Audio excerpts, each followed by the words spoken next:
오늘 함께 나누실 말씀 구약성경 예레미야 6장 16절 말씀입니다.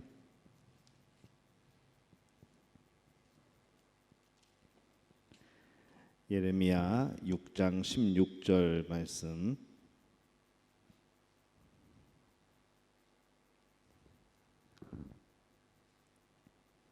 구약성경 1060페이지입니다. 예레미야 6장 16절 말씀, 우리 한 목소리로 함께 봉독하겠습니다. 여호와께서 이와 같이 말씀하시되 너희는 길에 서서 보며 옛적 길 곧 선한 길이 어디인지 알아보고 그리로 가라. 너희 심령이 평강을 얻으리라 하나 그들의 대답이 우리는 그리로 가지 않겠노라 하였으며. 아멘. 이 성경 말씀을 보면은 이 걷는다라는 표현이 참 많이 나옵니다. 그래서 이 걷는 것과 관련된 구절이 성경에 225구절이나 나오고, 또 걷다라는 단어는 406번이나, 천둥이 치는군요. 406번이나 나옵니다. 대부분 우리의 일상의 삶을 걷는 것으로 표현을 하죠. 인생의 길을 걷다, 그렇게 표현을 합니다. 그런데 우리가 이 걷는 삶, 우리 인생의 걸음걸이에는 우리가 누구인가 하는 바로 그 정체성이 담겨져 있습니다. 왕의 걸음걸이와 바로 이 하인의 걸음걸이가 다른 것처럼 우리의 삶도 우리의 걸음걸이에 따라서 걷는 모양이 아니라 우리 삶이 걸어가는 그런 방향에 따라서 많은 차이가 있게 되는 것이죠. 이 걷다라는 단어는 우리 성경에 보면은 동행하다, 행하다 라는 표현으로 많이 바꿔놨습니다. 그래서 성경에 나오는 걷다, 그것은 동행하다, 또 어떤 것을 행하다, 이렇게 해석해도 전혀 이상하지 않은 그런 단어입니다. 예를 들어서 오늘은 성경 말씀을 좀 많이 봅니다. 여러분 찾으실 분은 찾으시고, 앞에 또 자막이 있으니까 함께, 자막이 여기 있겠군요. 자막을 보시면서 함께 읽으시면 되겠습니다. 창세기 5장 21절에서 22절 보면은 이렇게 기록을 합니다. 에녹은 65세에 무두셀라를 낳았고, 무두셀라를 낳은 후 300년을 하나님과 동행하며 자녀들을 낳았으며, 그렇게 되어 있습니다. 이 동행하다라는 표현이 나오죠. 또 창세기 17장 1절에 보면은 아브라함의 99세 때에 여호와께서 아브라함에게 나타나서 그에게 이르시되 나는 전능한 하나님이라. 너는 내 앞에서 행하여 완전하라.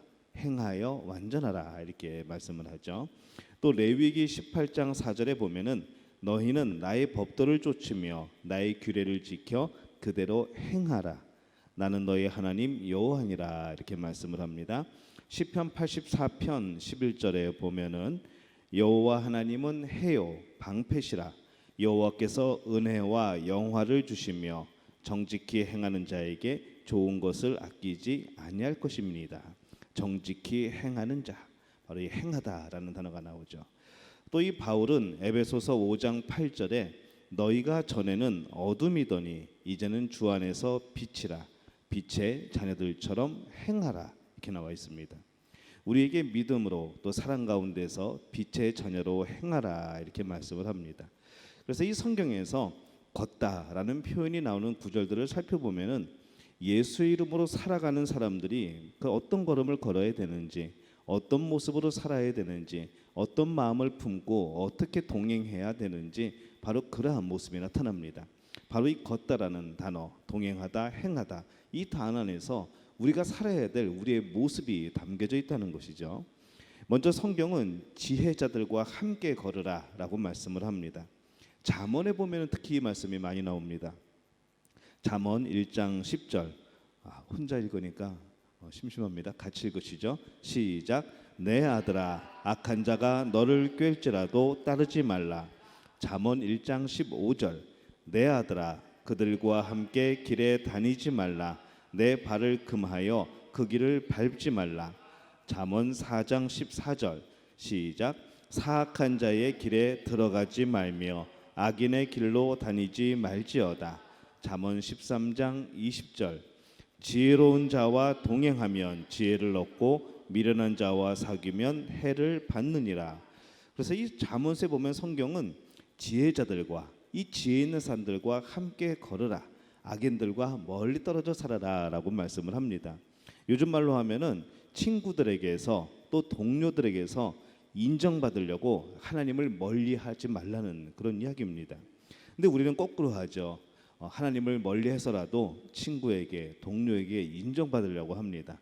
당연히 그런 것처럼 우리가 그렇게 살아갑니다.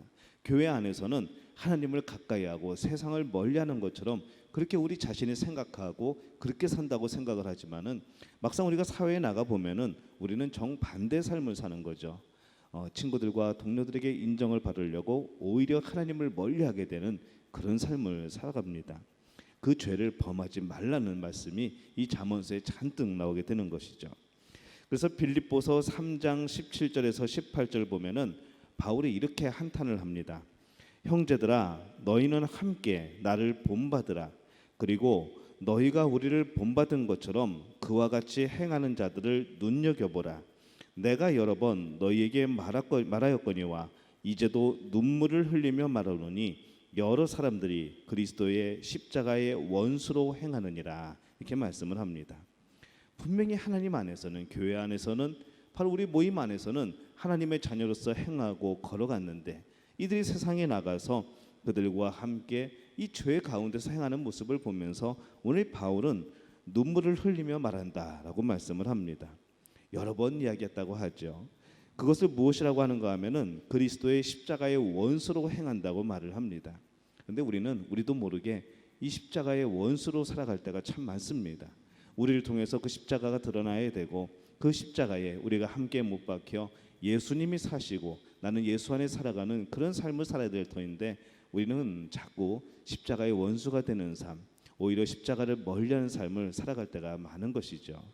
그래서 오늘 이 바울의 그런 이 권면이, 또 이 바울의 이 한탄함이 바로 우리에게 주시는 바로 이 하나님의 또 말씀이 아닌가라는 생각을 해보게 됩니다.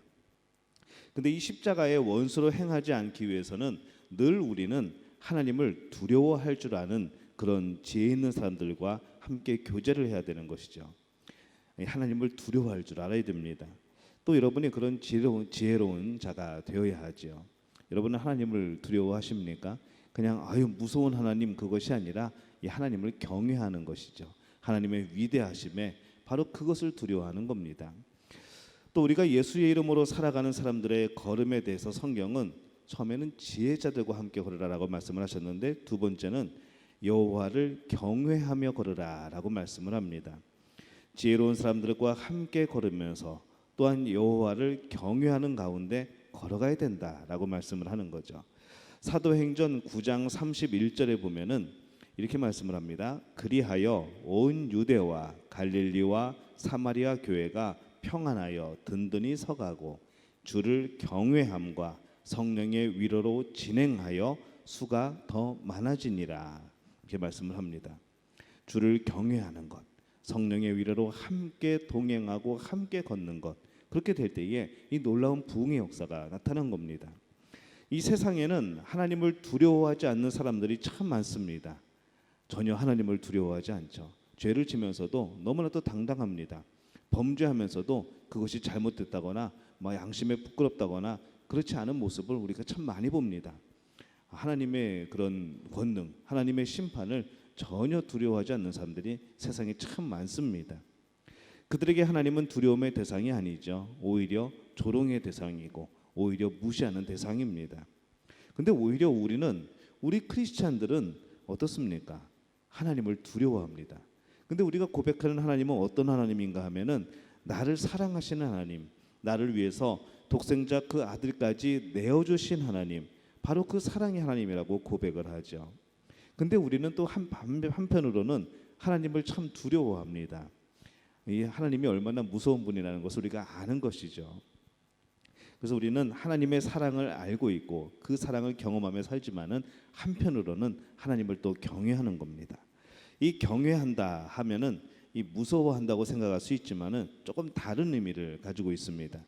여러분, 웅장한 산, 또 깊은 골짜기, 밤하늘에 쏟아지는 듯한 그런 별, 그것을 볼 때마다 우리는 이렇게 오한이 드는 것처럼 그 광활한 아름다운 풍경에 깜짝 놀랍니다. 그러면서 나도 모르게 두려움이 생기죠. 이것이 바로 경외감입니다. 이 세상을 창조하신 분, 이 아름다운 곳을 창조하신 분이 바로 하나님이라는 것을 인식하게 될 때에 우리는 그 하나님을 존경하게 되고 높여드리게 되고, 그 높여드린 가운데 우리에게 거룩한 두려움이 있게 되는 겁니다. 그리고 내가 하나님의 권능 앞에서 참 아무것도 아닌 존재구나 라는 것을 깨닫게 되는 것이죠. 그래서 더욱 하나님을 의지하게 하는 그 마음이 바로 경외하는 마음입니다. 그래서 이 경외한다는 것은 두려움뿐만 아니라 더욱더 하나님을 생각하게 되고, 더욱더 하나님을 의지하게 되고, 나의 연약함을 인식하게 되는 바로 그것이 하나님을 경외하는 삶이다 라고 말씀을 합니다. 바로 이것이 예수님의 이름으로 살아가는 사람들의 걸음걸이라는 것이죠. 또 예수님의 이름으로 살아가는 사람들의 걸음에 대해서 이 성경은 새 생명 가운데 걸으라 라고 말씀을 합니다. 지혜롭게 지혜자들과 함께, 그리고 하나님을 경외하는 마음으로, 그리고 새 생명 가운데 걸으라 라고 말씀을 합니다. 로마서 6장 4절입니다. 우리 함께 읽어볼까요?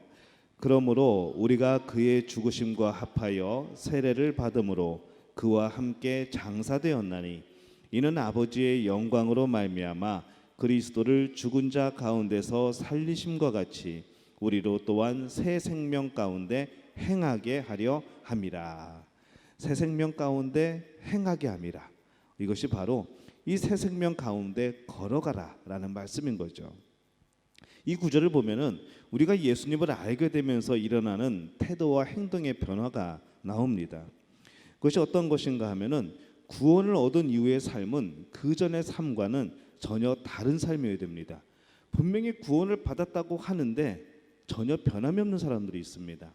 전에 나쁜 짓 그대로 하고, 전에 성품 그대로 가지고 살아가고, 조금도 변화될 마음이 없는 사람들, 하나님이 기뻐하시는 일을 행해야 되는데 오히려 옛날의 세상 일들을 그대로 행하는 사람들, 그러면서도 나는 구원받았다고, 나는 하나님의 자녀라고, 내 성품은 변화되었다고, 나는 성령의 열매를 맺고 있다고 말하는 사람들이 많다는 겁니다. 구원함을 얻은 이후의 삶은 그 전과는 달라야 합니다. 왜냐하면은 이 구원의 사건은 어떤 사건인가 하면은 죽음에서 생명으로 옮겨진 사건입니다.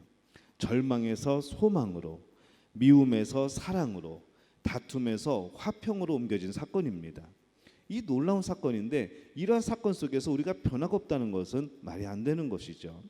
진정한 이 구원의 의미, 하나님께서 그 아들을 보내셔서 목숨 버려서 나를 구원하셨다는 이 죽음에서 생명으로 옮겨진 이 놀라운 사건을 우리가 경험한다고 한다면은 그 사람은 변하게 되어 있습니다. 우리가 그런 말 많이 합니다. 어떤 분이 정말로 세상에서 자유분방하게 사시다가, 죄 가운데서도 열심히 뒹굴며 사시다가 예수님을 만나고 변화되는 사건들이 있습니다. 근데 그 사람을 전에 친구들이 만나게 됐을 때 똑같이 하는 말이 있습니다. 왜 이렇게 변했냐고 말을 합니다. 어떻게 된 거냐고 물어보는 것이죠. 이 변화가 뭡니까? 바로 구원에 의한 변화입니다. 분명히 달라지는 것이죠. 전에 좋았던 그 죄된 것들이 싫어지고, 그것이 옛날에 내가 그것에서 막 굴러다녔던, 죄 속에서 막 헤매었던 그런 것들이 창피하고, 내가 왜 그랬을까, 왜 그것을 좋아했을까라는 그런 후회가 생기고, 그러면서 이제 하나님이 기뻐하시는 것을 찾아가고, 하나님이 기뻐하시는 일들을 행하고, 무엇인가 하나님이 좋아하시는 일들을 찾기 위해서 열심히 사는 모습, 바로 그것이 변화된 모습이 되는 것이죠. 우리는 그 사람들을 참 많이 봅니다. 우리 자신도 또한 그래야 합니다. 그런데 그렇지 못한 사람들이 있다는 것이죠. 우리에게 변화가 있다는 것은 새 생명을 경험했다는 얘기입니다. 내가 진정 죽음 가운데 있었는데, 내가 이미 죄로 인해 죽은 사람인데 이제 예수 그리스도의 그 빛으로 말미암아 새 생명을 얻은 것을 경험했다는 것이죠. 이 확신이 있으면은 분명히 여러분은 변화가 있을 줄로 믿습니다. 바로 여러분의 삶이 그런 삶이 되어야 될 줄로 믿습니다. 그래서 이 새 생명 가운데 걸어가는 삶, 바로 이것이 바로 우리가 예수 이름으로 살아가는 사람들의 걸음걸이라 이렇게 말씀을 하는 겁니다. 또 예수님의 이름으로 살아가는 사람들의 걸음걸이에 대해서 성경은 순종하며 걸으라라고 말씀을 합니다. 요한 2서 1장 4절에 보면은 이렇게 말씀을 하죠. 너희 자녀들 중에 우리가 아버지께 받은 계명대로 진리를 행하는 자를 내가 보니 심히 기쁘도다. 오늘 우리가 말씀의 주제에 맞춰서 이 말씀을 읽어보면 이렇습니다. 너희 자녀들 중에 우리가 아버지께 받은 계명대로 진리의 길을 걷는 사람들을 보니 내가 참 기쁘다라는 것이죠. 이렇게부터 바꿀 수 있는 것이죠. 또 요한 2서 1장 6절에 보면은 이렇게 말씀을 합니다. 또 사랑은 이것이니 우리가 그의 계명을 쫓아 행하는 것이요 계명은 이것이니 너희가 처음부터 들은 바와 같이 그 가운데서 행하라 하심이라. 이렇게 말씀을 합니다. 예수 이름으로 살아가는 사람들의 걸음걸이는 성경 말씀에 순종하는 겁니다. 하나님의 뜻에 순종하는 것이죠. 이 순종한다는 삶이 어떤 삶일까요? 이 순종이라는 말이 가끔가다 참 이해가 안 될 때가 있습니다. 왜냐하면 이 순종이라는 단어 안에는 참 많은 의미가 담겨져 있기 때문에 그렇습니다. 그래서 내가 하나님의 말씀에 잘 순종하고 있는가를 평가하려면은 그 기준을 어디에 둬야 될까요? 이게 순종하는 삶이다라고 세상적인 기준을 두는 게 아니라 우리의 그런 유교적인 전통 안에서 순종이라는 개념을 찾는 것이 아니라 이 기준을 성경 말씀에서 찾는 겁니다. 그래서 예를 들면은 이제 몇 가지 구절을 말씀해 드릴 텐데 이 성경이 요구하고 있는 바로 그 순종이 무엇인가를 여기서 찾으면 됩니다. 에베소서 4장 25절 함께 읽어볼까요? 그런즉 거짓을 버리고 각각 그 이웃과 더불어 참된 것을 말하라. 이는 우리가 서로 지체가 됨이라. 우리의 순종은 하나님 말씀에 대한 순종입니다. 그래서 에베소 4장 25절의 이 말씀처럼 우리가 이웃에 대해서 거짓말한 적은 없는가 스스로 질문하라 그런 뜻입니다. 이웃에 대해서 참된 것을 말하라. 여러분들은 거짓을 말한 적이 없습니까? 여러분 스스로 한번 질문해 보시기를 바랍니다. 또 에베소서 4장 26절에 보면은 이렇게 말씀을 하죠. 함께 읽습니다.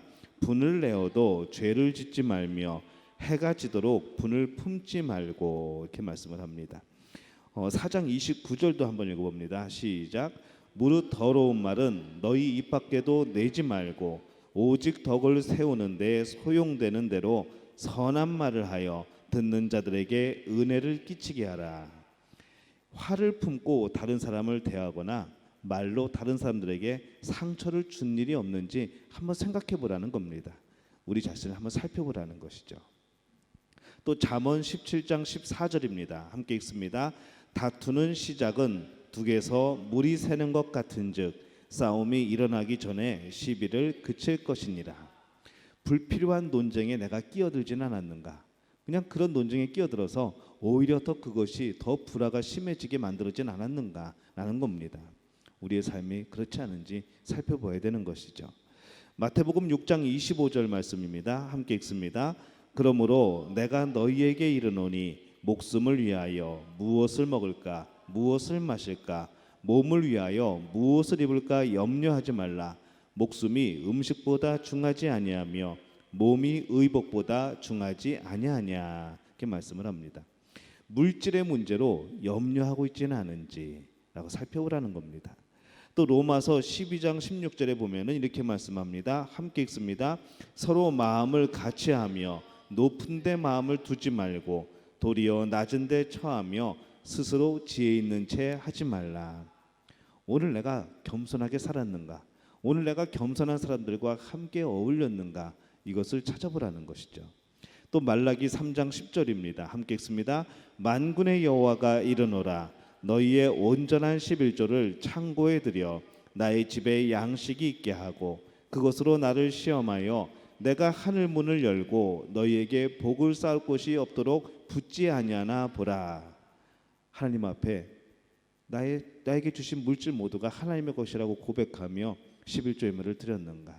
하나님이 주인 되신다고 내가 고백을 하는 삶을 살고 있는가? 이 말씀에 순종하고 있는가? 라는 것을 말씀드리는 겁니다. 시편 107편 2절입니다. 함께 읽습니다. 여호와의 속량을 받은 자들은 이같이 말할지어다. 여호와께서 대적의 손에서 그들을 속량하사. 여러분 다른 이들에게 그리스도를 전하는 삶을 살아가고 있습니까? 그렇게 살라는 말씀이죠. 바로 이 말씀에 순종하라는 겁니다. 속량을 받은 자들은 이같이 말할지어다. 여호와께서 대적 그 마귀 죄의 손에서 우리를 구원하신 것 이것을 말하라는 것이죠. 신명기 6장 7절입니다. 함께 읽습니다. 내 자녀에게 부지런히 가르치며 집에 앉았을 때에든지 길을 갈 때에든지 누워 있을 때에든지 일어날 때에든지 이 말씀을 강론할 것이며 이렇게 말씀을 합니다. 이 말씀대로 우리는 정말 우리의 자녀들에게 하나님의 말씀을 들려주고 있는가 스스로 점검하라는 겁니다. 그래서 이 성경 말씀을 우리가 순종하는, 우리가 순종이라고 말할 때는 그 어떤 순종이 아니라 바로 이 말씀에 대한 순종입니다. 이 한 구절 한 구절을 읽어나가면서 여러분이 때로는 성경 통독을 하면서 그 구절에 대해서 내 자신을 돌이켜보는 것이죠. 나는 이 말씀에 합당하게 살아가고 있는가? 나는 이 말씀에 순종하고 있는가? 내가 순종하지 않는 말씀은 능력이 나타나지 않습니다. 내가 순종할 때 능력이 나타나는 것이죠. 하나님은 계속해서 이 말씀을 통하여서 우리에게 예수님 이름으로 사는 사람들은 이렇게 살아야 돼, 이런 길을 걸어야 돼, 이렇게 행해야 돼, 이렇게 동행해야 돼 라고 말씀을 합니다. 근데 정말 우리는 이 말씀대로 살아가고 있는가 생각해 볼 필요가 있는 것이죠. 하나님 말씀이라고 인정은 하지만 그 말씀대로 살아가지 않는다면, 이것이 하나님의 말씀이라고 마음속에 새겨두고 그것을 지키지 않는다면 오늘 우리에게 말씀하시는 하나님의 모든 말씀들은 과연 무엇이 되는 것인가 생각해 보는 겁니다. 여러분들의 삶은 어떻습니까? 말씀에 순종하고 계십니까? 예수 이름으로 살아가는 사람들은 그 기준을 성경 말씀에 두고 그것에 순종하는 사람들입니다. 여러분의 삶이 날마다 하나님 말씀에 순종하여서 참된 복을 얻는 귀한 가정들이 되시기를 예수님의 이름으로 축원합니다. 이 성경은 우리에게 복을 얻는 길, 또 축복된 삶을 위하여서 하나님께 대한 순종의 구체적인 방법들을 계속 말씀을 합니다. 에베소서 4장부터 6장을 보면은 각 장의 주제는 그렇습니다. 부르심에 합당하게 걸으라, 세상과 다르게 걸어라, 사랑 가운데 걸어라, 빛의 자녀답게 걸으라, 그리고 절대로 포기하지 말라라고 말씀을 하는 겁니다. 이 4장과 6장까지 말씀을 요약하면 그렇다는 것이죠. 한번 따라해 볼까요? 부르심에 합당하게 걸으라, 세상과 다르게 걸어라, 사랑 가운데 걸어라, 빛의 자녀답게 걸어라, 그리고 포기하지 말라. 이게 에베소서 4장부터 6장까지 말씀의 요약입니다. 여러분은 오늘 어떤 인생을 걸어가고 계십니까? 저는 여러분들이 항상 지혜로운 사람들과 함께 걷고 여호와를 경외하며 걷고 새 생명 가운데 걷고 하나님 말씀에 순종하며 걸으시기를 축원합니다. 그리고 늘 성령과 동행하시기를 바랍니다. 성령이 우리와 함께 하신다는 것, 이것이 얼마나 우리에게 큰 복인지 모릅니다. 우리가 이러한 길들을 걷지 못할 때 그것을 깨우쳐 주시고 우리를 도우시고 바른 길로 되돌아오게 하시는 분이 바로 성령님이신 것이죠. 그래서 이 성령께서 여러분의 걸음을 도우시고 또 복되게 할 줄로 믿습니다. 예레미야 선지자는 오늘 말씀에 6장 16절에서 우리에게 이렇게 권고를 하죠. 여호와께서 이와 같이 말씀하시되 너희는 길에 서서 보며 옛적 길 곧 선한 길이 어디인지 알아보고 그리로 가라. 너희 심령이 평강을 얻으리나 하나 그들의 대답이 우리는 그리로 가지 않겠노라 하였으며. 여러분들은 어떤 삶을 살아가고 계십니까? 이 말씀에 전반부의 삶을 살아가고 계십니까? 아니면 후반부의 삶을 살아가고 계십니까? 서서 보고 선한 길이 어디인지 알아보고 그리로 걸어가고, 그러면 우리에게 심령에 평강을 주신다 말씀을 합니다. 하지만 많은 사람들이, 또 우리 가운데 어떠한 사람들은 우리는 그리 가지 않겠다고 그렇게 말하는 사람들도 있다는 것이죠. 우리는 과연 어디에 속한 사람들입니까? 예수 이름으로 걸어가는 사람들은, 예수 이름으로 살아가는 사람들은 바로 서서 보고 선한 길을 찾고 어디인지 알아보고 항상 하나님의 뜻이 어디 있는지를 살펴보면서 그 길을 걸어가는 사람입니다. 바라기는 우리 믿음의 가족들이 그 길을 가시기를 바랍니다. 그럴 때 오늘 약속하신 하나님의 말씀 그대로 우리 가운데 놀라운 복과 또 평강이 임하게 될 줄로 믿습니다. 이 복을 누리는 우리 믿음의 가족들이 되시기를 예수님의 이름으로 축원합니다.